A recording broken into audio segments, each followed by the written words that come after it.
एक दूसरे को नीचे दिखाने के चक्कर में बहुत से शब्द ऐसे बोल जाते हैं जिसके कारण बस जिंदगी भर पछताना पड़ता है।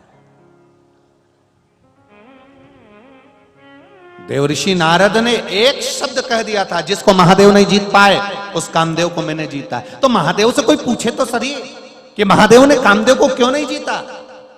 क्योंकि उनकी धर्म पत्नी है सती और कामदेव की धर्म पत्नी है रति, दोनों सगी बहन है। बहन का पति घर पर आएगा, आप अपने यहाँ की कथा बोलो तो सही। तुम्हारी सगी बहन का पति तुम्हारे यहाँ आया और तुम्हारा पति उसका आदर नहीं करे तो तुम्हें कैसा लगेगा? बोलो री जीजियों पर बनी वाली, बोलो री, बोलो जरा। जितनी बैठी हो ना महाराष्ट्र की सब बोलो, अच्छा लगेगा? नहीं लगेगा ना? तुम कहोगी ना कि मेरी बहन का पति आया और तुम दुकान छोड़कर नहीं आए, तुम ऑफिस छोड़कर नहीं आए, तुम काम पे से वापिस नहीं आए।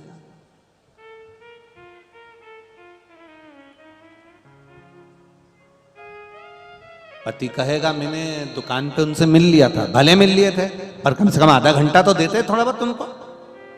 कौन किसके यहाँ आ रहा है? थोड़ी देर के लिए मेरे बहन का पति आया था, दामाद आए थे और तुम मिले नहीं।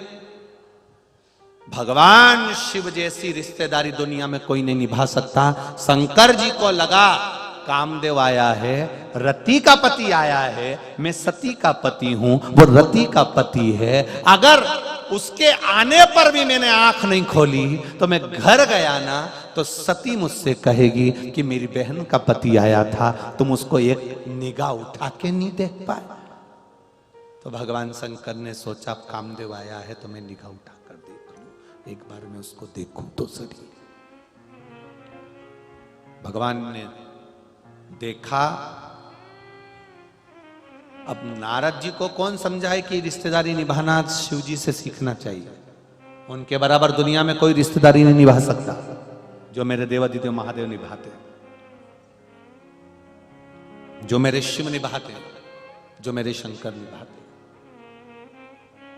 अहंकार जाग गया, अभिमान जाग गया। अंत में स्वयं का बंदर का मुख बन गया, क्रोध आ गया, भगवान को श्राप दे दिया। अब पछता रहे हैं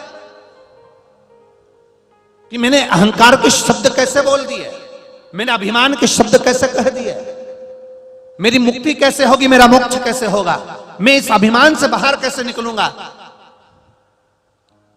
तब स्वयं भगवान विष्णु ने कहा, शंकर भगवान को तुमने अपशब्द कहा है, शिव को तुमने आड़ा टेढ़ा कहा है, और शंकर भगवान को अगर अपशब्द कहा तो साथ में तुमने नारायण को भी अपशब्द कहा है।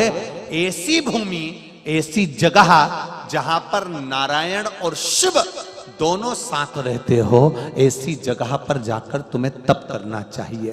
तो ऐसी जगह कहां है जहां नारायण और शिव दोनों एक जगह पर मिल जाएं? तो कहा वो भूमि केवल पंढरपुर है, पंढरीनाथ का स्थान है, जहां नारायण के मस्तक पर शिवलिंग है, भगवान विष्णु के मस्तक पर, हरि विठ्ठल के मस्तक पर शिवलिंग विराजा हुआ है।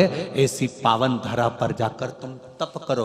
तो देवऋषि नारद ने कहा मैं वहां तप करूं तो मेरी तप की साक्षी कौन देगा?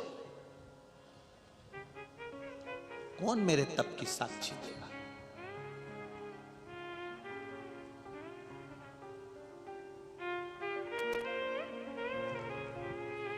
तब की साक्षी कौन दे? बहुत जोरदार कपड़े पहनो तुम, बहुत अच्छी साड़ी पहनो तुम, और कोई तुमसे एक बार भी नहीं बोले कि तेरी साड़ी अच्छी लग रही है, तो कितना बुरा लगे। कि एक बार किसी ने नहीं किया मैं इतनी साड़ी लाई, अच्छी लाई, जोरदार लाई, मैं रोज पटली डाली, पटली डाल के पिन लगाई, पिन लगा के मैंने सिर पे भी ली, उसके बाद भी किसी ने नहीं किया कि इतनी जोरदार साड़ी पहनी। तो साक्षी नहीं दी किसी ने कि इसमें साक्षी तत्व।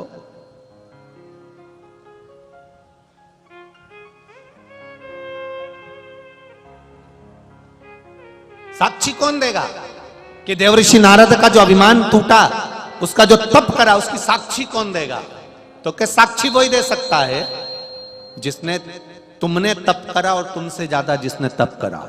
देव ऋषि नारद कहते हैं मुझसे ज्यादा तप कौन कर लिया, कौन करा होगा और कौन करेगा? मुझसे ज्यादा तप कौन करेगा और मुझसे ज्यादा तप समुद्र में कौन जाए, कौन कर सकता?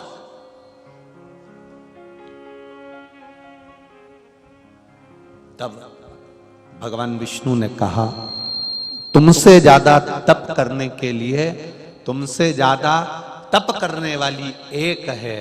कौन? कहा जो भगवान नारायण के चरणों में रहना चाहती थी, शिव की प्रिया थी, भगवान शंकर की भक्ति में डूबी रहती थी, दिन रात तप साधना करती थी, एक पल भी उसका खाली नहीं जाता था। वो चंद्रभागा है, उसके सिवाय हो कोई नहीं।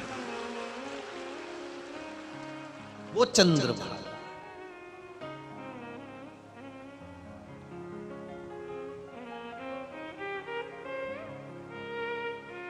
वो कोई साधारण नहीं है।